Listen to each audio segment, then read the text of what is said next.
വിശുദ്ധ മത്തായി 1:20-21. ദാവീദിൻ്റെ പുത്രനായ ജോസഫ് മറിയത്തെ ഭാര്യയായി സ്വീകരിക്കുവാൻ ശങ്കിക്കേണ്ട. അവൾ ഗർഭം ധരിച്ചിരിക്കുന്നത് പരിശുദ്ധാത്മാവിൽ നിന്നാണ്. അവൾ ഒരു പുത്രനെ പ്രസവിക്കും. നീ അവനെ യേശു എന്ന് പേരിടണം. എന്തെന്നാൽ അവൻ തൻ്റെ ജനത്തെ അവരുടെ പാപങ്ങളിൽ നിന്ന് മോചിപ്പിക്കും.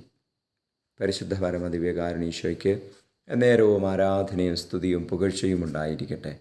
ഈശോയെ നന്ദി, സ്തുതി, ആരാധന. Hallelujah, hallelujah, hallelujah. ഈശോയെ അങ്ങയുടെ സ്നേഹത്തെ ഓർത്ത് നന്ദി പറയുകയാണ്. ഈശോയെ, അങ്ങ് മനുഷ്യനായി പിറന്നത് ഞങ്ങളുടെ പാപങ്ങൾ ഏറ്റെടുത്ത് ഞങ്ങളെ രക്ഷിക്കുവാനും വിശുദ്ധീകരിക്കുവാനുമാണല്ലോ. ഈശോയെ, പാപത്തിൻ്റെ ബന്ധനത്തിൽ നിന്ന് ഞങ്ങളെ വിടുവിക്കണമേ എന്ന് പ്രാർത്ഥിക്കുകയാണ്.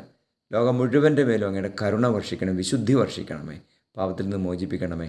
നമ്മുടെ കർത്താവ് യേശു മിശിഹായുടെ കൃപയും പിതാവായ ദൈവത്തിൻ്റെ സ്നേഹവും പരിശുദ്ധാത്മാവിൻ്റെ സഹവാസവും നിങ്ങളോടുകൂടി ഉണ്ടായിരിക്കട്ടെ, ഇപ്പോഴും എപ്പോഴും എന്നേക്കും. ആമേൻ.